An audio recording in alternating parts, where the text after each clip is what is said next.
Classy way to end your presser there. Talk about Vladimir Klitschko.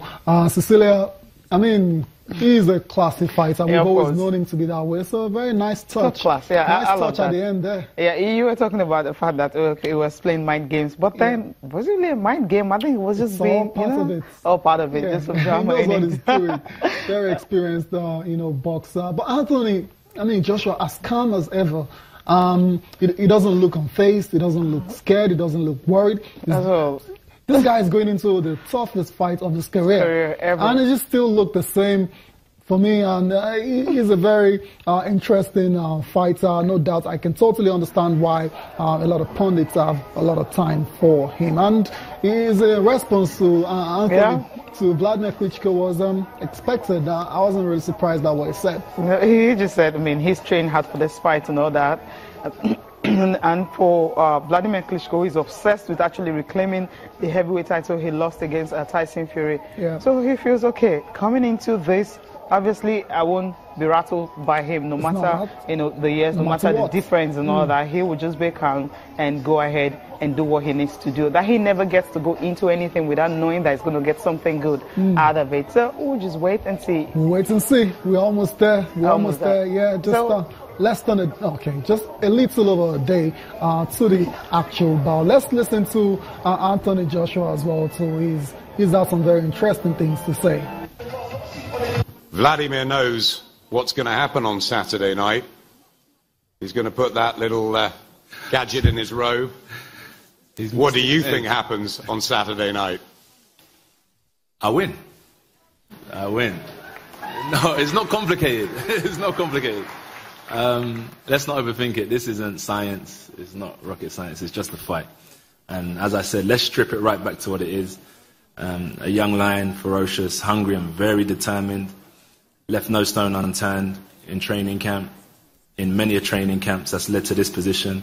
We do talk about experience, but even when I was fighting guys with less experience, I took them as if I was fighting in world championship fights, and that's the only way I've managed to get to this position. No problem, let's rock and roll. It doesn't matter about who I'm fighting. I just enjoy what I do. I embrace every opportunity, and I think failure is without trying. That's why I'd always step up to any occasion, without a shadow of a doubt. And there's no fear whatsoever that trembles through my body. I just don't underestimate any man, and that kind of puts me on a pedestal when I focus on my training and how I conduct myself inside and outside the ring. Yes, at the start of the show, we talked about how this fight is essentially a battle of the ages. We have a bit of analysis on the head-to-head records between Anthony Joshua and Vladimir Klitschko. And Cecilia, I mean, it's like day and night. I mean, it's 68 so fights to 18. Start with the age. 27, 41. Start with that 18 fights, all his fights, he hasn't lost anyone. Yeah, knockouts. Knockouts, all of them. 100%. And he's got 68. I'm looking at the rounds. He's just 44 rounds, and he's got 358 rounds. So there's no comparison anywhere here. No contest at all. Now 64 wins he's got, 68 fights in all, and Anthony Joshua just 18. So it's not even close. Nothing is close at all. Right? The knockouts, I mean, you have 100% because he has had just 18 fights. He's got he had 78%, because 78% of the knockouts simply because he's got more fights. So there's just no contest. So that's for the fights head-to-head. What about the physical head-to-head? You talked about the ages. A bit close, yeah. 27, 41. The height, the same height. Yeah. The reach. It's slight advantage for then Joshua. Same kind of boxing. The stand, same style, right? Same style, no difference. But then the only difference we have here is just the one at the very top. At the top. Would you think how okay, let's still talk about Vladimir Klitschko. He's lost 4 fights. He lost to Tyson Fury. That was a shocker, on points in 2015. And that was the last time he boxed. He lost against Lamont Brewster as well in 2004 by TKO, technical knockout.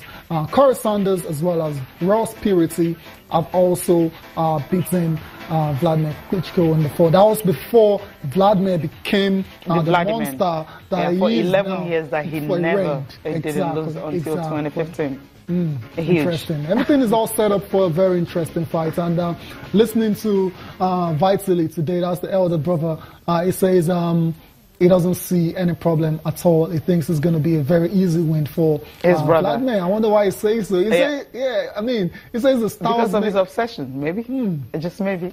Because what I'm saying basically is that Anthony Joshua is just a puncher. Like, he's not a proper boxer, and they're going to expose him on Saturday night.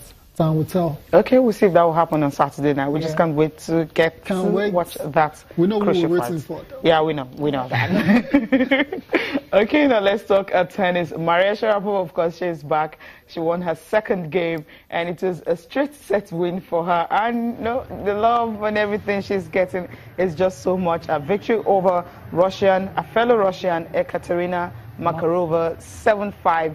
6-1. She's in the quarterfinals of the Stuttgart Open. So her presence in the tournament, a whole lot of controversy, but then she is looking good. She's looking good. Incredible stuff. I thought this one would be really tough.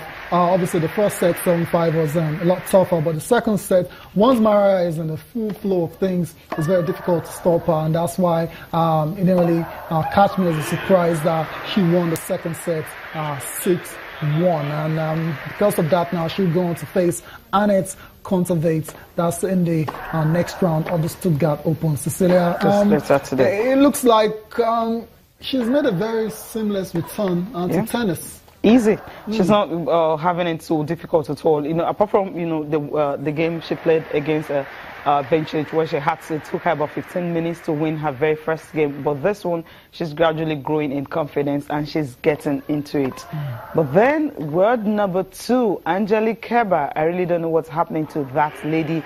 Serena Williams, she hasn't been playing tennis, but she returned to word number 1. But the former word number 1 is now word number 2, Angelique Kerber. She lost to Mladenovic 6-2, 7-5. Kerber. Someone ranked 19th in the world. Kerber, she struggled in the first set, but then in the second set, she tried to battle, but somehow, Christina was able to get that one 7-5. But not a good one she's had, not a good race she's had since she won the Grand Slam. Go for a break now. We'll come back. We'll be talking about Rafael Nadal and also Andy Murray. They won their matches at Barcelona Open.